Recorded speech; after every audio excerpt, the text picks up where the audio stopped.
kalifay marka oo aan ninka aan u naageenin aan ka baqin oo aan fiidiyoon u dhigaynin oo waxban ugu sameynaynin wax ugu kalifay inaan dhaho aniga habeenada ka mid ah anigu garow jooga wax soo wacay deeq darajo soo wacay wuxuu igu yiri ninaga shit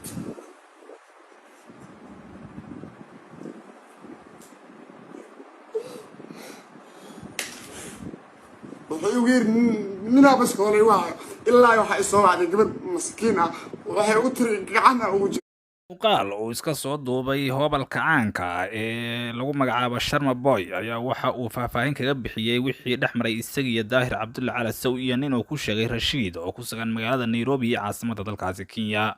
Sharma Arke Cabdinaasir Maxamed oo loo yaqaan Sharma Boy ayaa waxa uu horreynba sheegay in qisadii dhexmartay isaga iyo Daahir Cabdulle Cali Sow uu shaaca ka qaaday. Waxa uuna sheegay nin lagu magacaabo Deeq Darajo oo ku sugan magaalada Nairobi markii hore oo hayay YouTube-kiisa inay afduub kula kaceen inuu ku sheegay Rashiid iyo Daahir Cali Sow sidaana uu bixiyay Gmail-ka YouTube-kiisa. Waxa uu sheegay inaysan jirin inuu jabsaday Daahir Cabdulle Cali Sow iyo wuxuu sheegay Daahir Cabdulle Cali Sow inuusan jabsan YouTube-kiisii taasuna ay ahayd arrin uu ku badbaadinayay saaxiibkiisii hayay Gmail-kiisa YouTube-kaas oo lagu magacaabo Deeq Darajo. waxa uu intaasi ku daray in aysan waxba ka jirin waxyaalaha sheegaya in Daahir Cabdulle Cali Sow uu jabsaday isaga oo ugu horreynba faahfaahin ka bixiyay waxa soo cusboonaysiiyay arrintii dhamaatay isaga Daahir Cabdulle Cali Sow YouTube-kiisana lagu wareejiyay. Waxa uu sheegay inuu eedeymo culus markaas u soo jeedinayo. ugu horreyn wuxuu ugu bilaabay buu yiri inuusan aadin dalka Djibouti hees uusan u qaadin madaxweynaha Farmaajo iyo waliba arrimo kale uusan showyo kale ka qaybgali karin. waa sida uu sheegay Sharma Arke oo warbaahinta kula hadlay magaalada Garowe ee xarunta maamulka Puntland. waxa uu intaasi ku daray in nin lagu magacaabo Rashiid oo fanaaniinta Soomaaliyeed ku dhex magaalada Nairobi iyo caasimadda waddankaasi Kenya isaga oo sheegay in ninkaas uu qaati billahi ka tagan yahay waliba Daahir Cali Sow haddana ay rabaan inay fiidiyoyo fadeexada ay ka duubaan. waa sida uu sheegay taasna oo ay ugu soo hanjabeen. Daahir Cabdulle Cali Sow marnaba ma jabsan YouTube-kayga ee aniga ayaa siiyay Gmail-kiisa badbaadinayna. waa sidoo hadalka u dhigay Daahir waa ninka lagu magacaabo Sharma Arke oo arrintaasi faahfaahin ka bixiyay. waxa uu sheegay in Daahir Cabdulle Cali Sow uu in badan isku dayay inuu dhibaateeyo saa darteedna uu ka wareegaalaystay. muuqaalkii raaligelinta ahaa ee uu horey u dubay ayuu ku sheegay inuu ahaa mid uu ku badbaadinaya saaxiibkiisii Deeq Darajo oo magaalada Nairobi uu ku afduubay sidoo hadalka u dhigay nin lagu magacaabo Rashiid oo fanaaniinta ku dhibaateeyay baa lay magaalada Nairobi ee dalkaasi Kenya.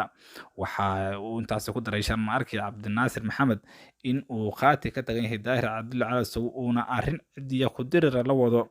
waxa uu eedeymo culus u jeediyay Daahir Cabdulle Cali Sow uu sheegay inuusan waxba kala hari doonin oo wax kastana sir kasta uu banaanka soo dhigo doona buu Sharma Arke sidoo hadalka u dhigay. waxa uu sheegay Daahir Cabdulle Cali Sow inuusan marnaba wax ka qaadi doonin. waa sidoo hadalka u dhigay oo una wadi doono wax kasta uu iskaga difaacayo.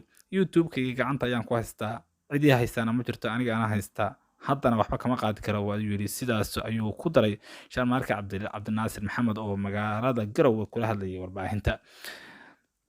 arrintan labada nin ayaa muddo faahfaahsatay social media iyada oo dhamaatay. haddana waxaa soo laba kacaysiiyay Sharma Boy oo sheegay in dhibaato uu la joogi waayay uu fanaaniinta Soomaaliyeed uu ku hayay Daahir Cabdulle Cali Sow uu banaanka keeno taasna uusan la aamusi doonin.